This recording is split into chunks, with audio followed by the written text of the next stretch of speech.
ask you quickly, two questions came to mind while we were thinking. First one for me is, I look at everything online now. I don't read newspapers. So, like, what's the longevity of this printing press?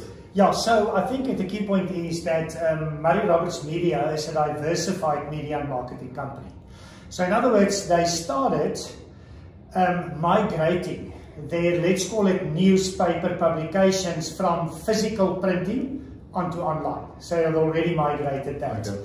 The second point is they also provide marketing and media solutions. In other words, let's call it consulting services. And then what they have done very cleverly, if there's any capacity in terms of their printing press, they rent that out. So they print stuff on behalf of external customers. Think of it like you go to Postnet, for example, where you're asked to print. They just do bulk printing, which is not newspaper related, to customers. Gotcha. And they use that capacity, that printing capacity to generate revenue. Diversified, moving towards online publication, but very clever.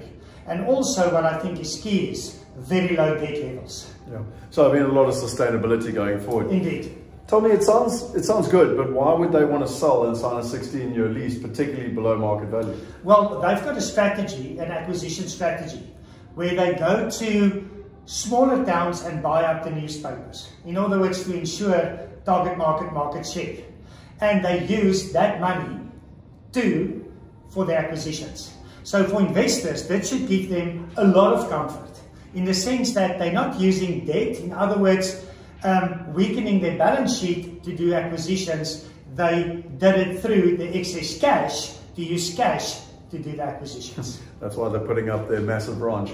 Indeed. Last question, Rian. I get asked this a lot. You know, we've got Ukraine, we've got inflation rates rising. In fact, I saw in England today, interest rates are going up. It's an unstable market. You know, stock markets are not necessarily crashing, but are certainly all over the place from a volatility perspective. Sometimes people say to me, in this environment, why would I look at alternative assets? Why would I look at America?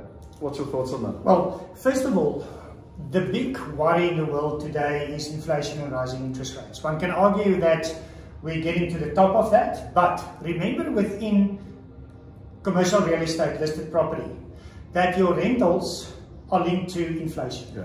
I mean, it's really important what Rian just said there, because I try and explain this to everyone.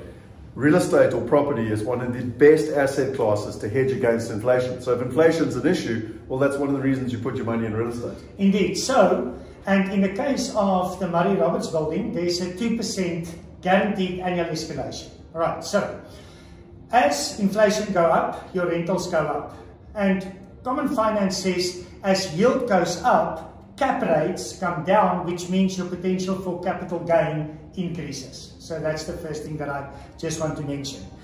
The next thing that I think what's important in terms of alternative assets is the uncertainty means noise. In other words, macroeconomic flow, which means volatility. Remember, we're dealing with a physical asset where the value is set. Secondly, you're dealing with a tenant, which pays a certain predefined income stream. What that means is we bring consistency and the reliability of returns to an investor's portfolio. And that's the beauty of global alternative assets. As one part of your portfolio behaves in a certain manner, by bringing in global alternative assets just simply mean that a part of your portfolio are more stable, it behaves differently, which means you can achieve your objectives. Well, that leaves me with a closing comment. You know, when I was trying to get into American property in 2010, I remember traveling all over America. I went to America many, many times. And what was fascinating is that residential property, depending on where you were in America, lost anywhere from 40 to 70%. And I mean, that American property crash, real estate crash of 2008, 2009 was devastating. But in commercial space, if you had quality tenants with 16-year leases, you just ride the storm. You don't have to go on the highs and lows, you just ride the storm. And it's one of the best lessons I learned in the last crash, was that ultimately predictable income is what the wealthiest investors use to protect themselves against the uncertainty. And this, for me, provides one of those opportunities for people to be able to participate.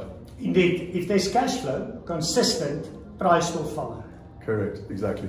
So there you have it. If you've got more questions, come along to the webinar and we'll be able to answer them for you. We look forward to your questions. We look forward to your participation. I believe this can give you the peace of mind. Remember what Rian said. You've got wealth protection and you've got income diversified.